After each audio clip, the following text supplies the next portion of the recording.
Good morning, Zane Gang.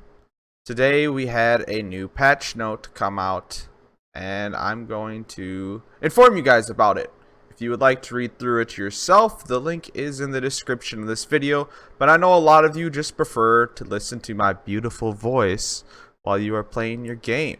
So you can just listen to this hotfix and patch if you would like while playing, or do whatever you want. I'll read through the whole thing for you guys.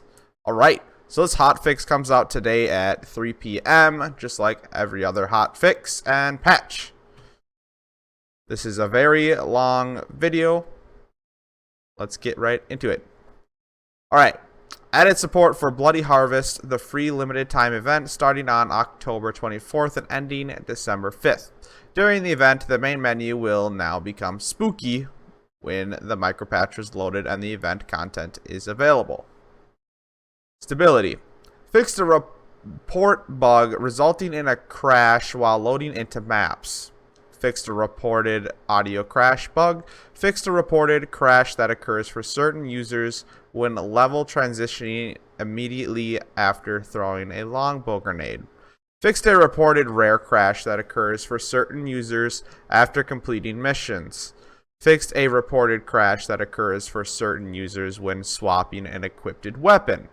Fixed a reported crash that occurred for certain users when sorting the mission log by region. General fixes. Consoles only. Mayhem mode is now available in True Vault Hunter mode on consoles. Consoles only. Added photo mode support for consoles. Consoles only. Added EchoCast Twitch extension support for consoles. Added new Vault Hunter customizations and trinkets. Added ability to specify Mayhem mode while matchmaking. Adjusted the volume of the 2K and Gearbox logo intro movies. Addressed reported concern where some players were missing skill points. Updated gore stump textures for consistency. PC only. Improved reliability of the voice chat system when open and closing the echo menu on PC. PC only. Added a modification so typing in text chat no longer prevents players from fast traveling. Singularity grenades will no longer cause saurian corpses to float in the air after dying. Addressed a reported concern that certain players experienced some visual effects for the side mission transaction packed before accepting the mission. Addressed a reported concern that some players experience Brick getting stuck after chasing enemies off the cliff near Hector's Lament in the Anvil. Made a modification where Amber Lamps no longer has a chance to spawn during the defend Balek's objective of the Family Jewel mission. Addressed a reported concern with the legendary grenade mod Quasar, where it was not counting towards the optional grenade kills objective in slaughter maps. PS4 only. Addressed a language code issue present in PS4 activity feeds for English. Addressed a reported concern where users with the region set to Japan were unable to complete the fast travel tutorial. Made a modification so safe area calibration is now saved when relaunching the game. Camera no longer resets to a random location when using the reset camera function in photo mode. Photo mode will now force exit when the player is teleported. Subtitles are now present when joining another player's game while a cinematic is playing. Addressed a reported concern where some sounds were quiet or missing for the sound player in split screen. Made various split screen UI fixes. Fixed a reported UI issue where Mayhem modifier menu would sometimes not appear for certain players. Notes for October 24 hotfix. As stated in last week's stream, this week's changes focus less on weapons and more on fixes across the game. We are gathering data, reading feedback, and working towards improving all aspects of the game.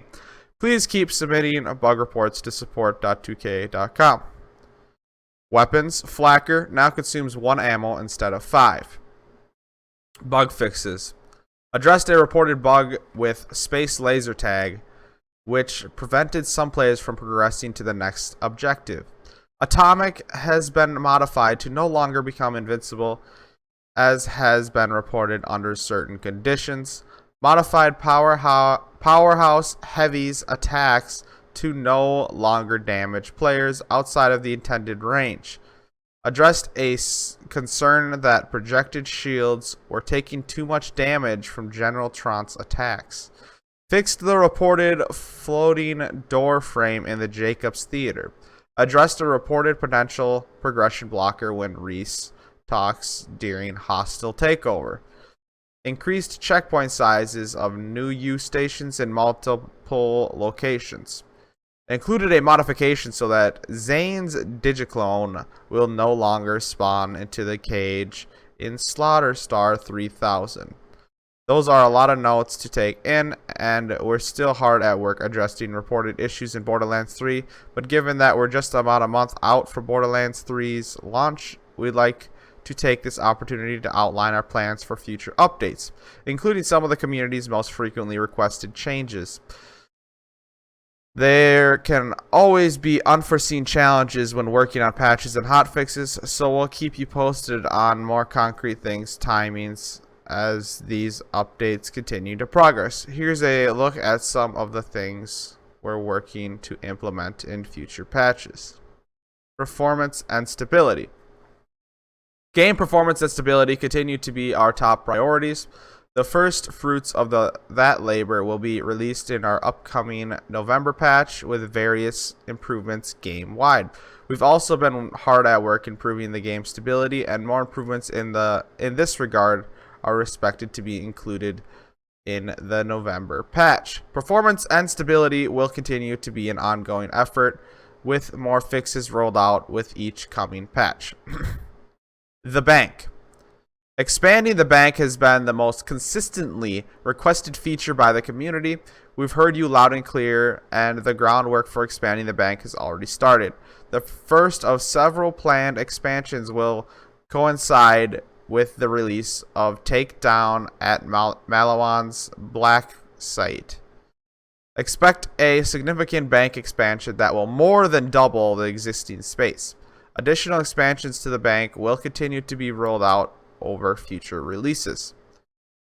Dedicated loot pools for bosses. Several of you have stated a desire to find gear more easily in the game. To do that, we are updating the loot pools, the data that determines what in-game items drop, to ensure that more specific gear drops from bosses.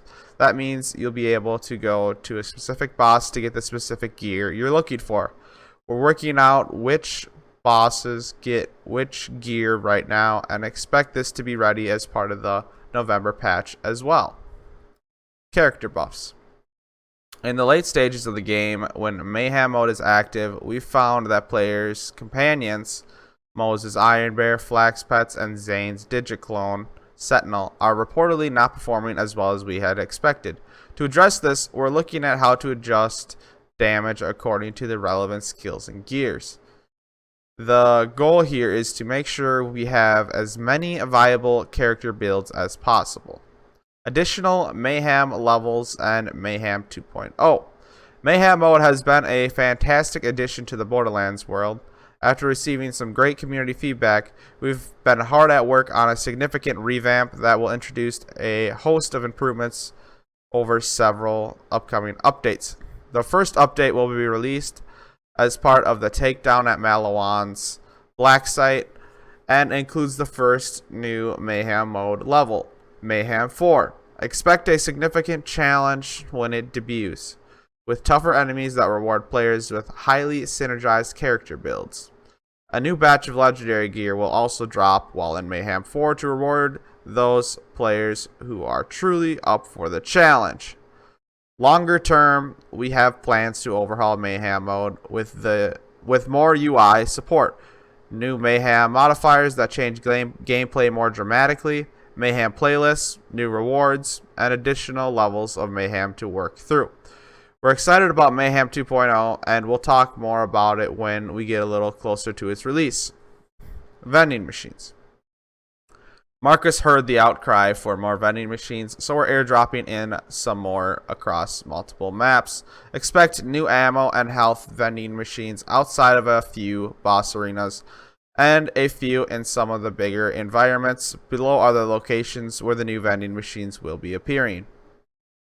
Athena's Atlas Headquarters, Skywell 27, Electra City, Jacob's Estate, Voracious Canopy, Taze and Deer Ruins, the Pyre of Stars. Skippable cinematics. We're currently investigating the best way to approach letting players skip cutscenes. This is much easier said than done. Under the hood, the game may activate critical events based on cinematics in order to make sure mission progression isn't negatively impacted. We need to inspect each cinematic and make sure those events still work correctly. We have a few ideas on how to tackle this problem and expect to have a solution soon. Target dummy. Need an easier way to get to test your gear? We're going to add a target dummy to the shooting range on Sanctuary 3. We feel this is the best location since your bank is also on the ship. This way you can manage and test your builds on Sanctuary 3 without having to travel anywhere else. You can expect to see this sometime in December. The future. The list above is only a high-level look at what some of our teams are working on. Stay tuned as we continue to add more information and additions to this list. We here at Gearbox are excited about where Borderlands 3 is heading, and we look forward to showing you all the content that's still to come. After reading all of that, I will now give you a quick review of what I feel.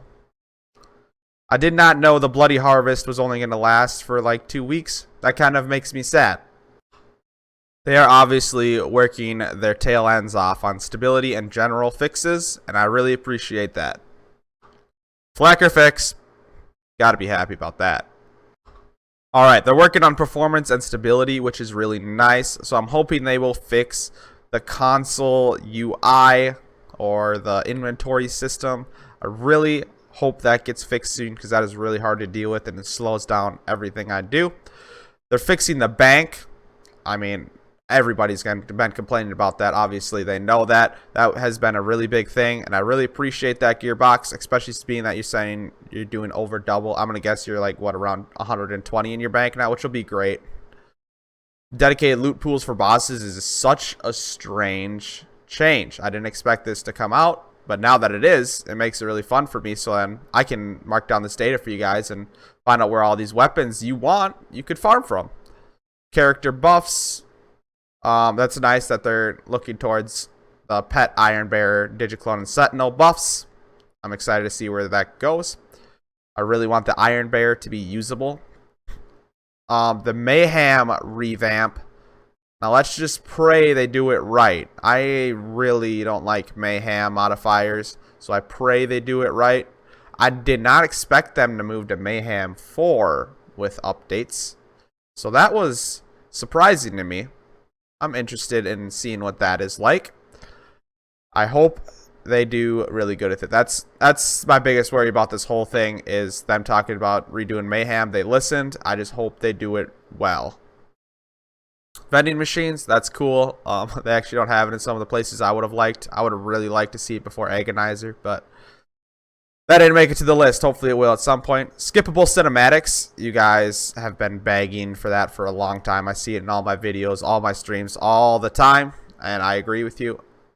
It will be nice. It's not relevant to me anymore since I have all my characters done. But to you people waiting to do your characters, your time is coming. It's coming to do your other characters, okay? You can skip the cutscenes here soon. Just wait a little bit longer. Probably a few more weeks and you'll be able to skip your cutscenes. Target dummy. That's pretty cool. It's going to be good for my weapon showcases. I can see what they do on the dummy. I would just like to say overall, thank you so much, Gearbox, for working so hard on this. It is nice to see that you are working hard on this. I didn't know how it was going to go. It kind of felt like Borderlands 2 you just let die. So I didn't know how Borderlands 3 was going to go. I kind of felt like it was going to release and just be like it is on release. But no, you guys are working hard to make this a game that we can just non-stop grind and play. And I am very happy about that, and I love it. Let me know how you guys feel about this new hotfix and patch in the comment section below. What is your favorite part about this? Mine is definitely the Mayhem fix. The bank is nice too, but the Mayhem fix is going to be really cool. If you guys enjoyed this or it helped you out at all, please give me a thumbs up. If you have not, please subscribe for some nice future content.